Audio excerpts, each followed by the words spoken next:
இஸ்ரவேல் தேசம் ஒரு தேசமாக பிரகடனம் செய்யப்பட்ட மே மாதம் 14ஆம் தேதி 1948ஆம் ஆண்டு இஸ்ரவேலை சூழ இருக்கின்ற தேசங்கள் எல்லாம் இஸ்ரவேலுக்கு எதிராக யுத்தத்துக்கு வந்தன. மே மாதம் தொடங்கி அடுத்த வருஷமாகிய 49ஆம் ஆண்டு பிப்ரவரி மாதம் 19ஆம் தேதி வரை அந்த இஸ்ரவேல் தேசம் சூழ இருக்கின்ற எதிரிகளோடு யுத்தம் செய்தது. சரியோ? யுத்தம் செய்து எதிரிகளை எல்லாம் அடித்து துரத்தின பொழுது இன்றைக்கு எய்லாட் என்று சொல்லப்படுகின்ற அந்த பிரதேசமும் அவர்களுக்கு கிடைத்தது. ஆனால் அது பாலைவன பிரதேசம். அந்த பிரதேசம் தான் எகிப்துக்கும் இஸ்ரவேலுக்கும் சவுதி அரேபியாவுக்கும் யோர்தானுக்கும் நாட்டு எல்லையாய் இருந்தது. புரிகிறதா? இப்போ ஏலாட் என்ற பிரதேசத்தை இஸ்ரவேலர்கள் பிடித்துக் கொண்டார்கள். இந்த பக்கம் பார்த்தால் யோர்தான், அந்த பக்கம் பார்த்தால் சவுதி அரேபியா, இந்த பக்கம் பார்த்தால் எகிப்து.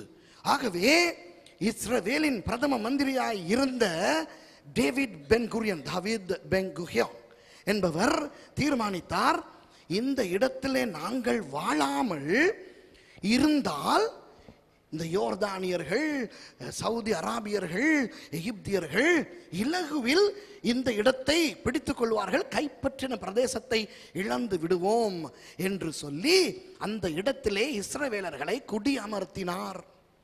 ஆனால் அந்த இடமோ பாலைவனம். என்ன செய்தார்கள் தெரியுமா?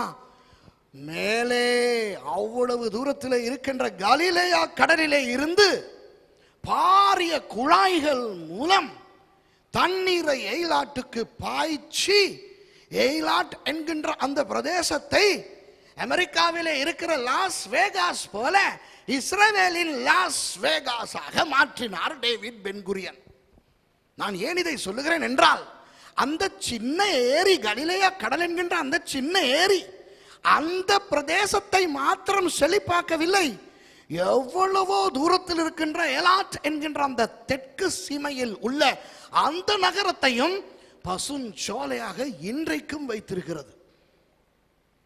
ஹோலிலேண்ட் போனவர்கள் டாபா பார்டர் வழியாக நீங்கள் வரும் பொழுது நுழையும் முதல் இடம் அந்த இடம். எங்கே இருந்து எலாட்டுக்கு தண்ணீர் வருகிறது? கலிலேயா கடலிலே இருந்து. ஏன் இதை சொல்லுகிறேன் தெரியுமா?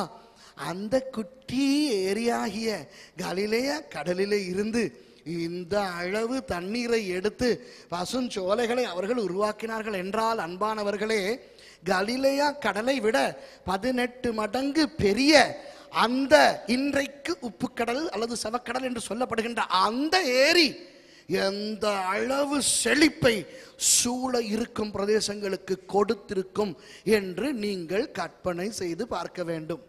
புரியுதா நான் சொல்றது? திருப்பி போடுங்க அந்த மேப்பை, பாருங்க சைஸ். சரியா? அந்த மேப்பில் பாருங்க கலிலேயா கடல் எவ்வளவு குட்டியாக இருக்கிறது, சவக்கடல் எவ்வளவு பெரிதாக இருக்கிறது என்று பார்த்தீங்களா?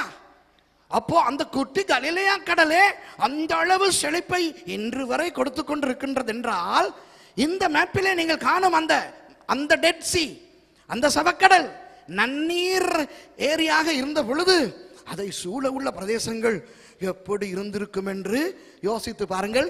இப்போ மறுபடியும் அந்த வசனத்தை வாசியுங்கள். மைக்க போடுங்க.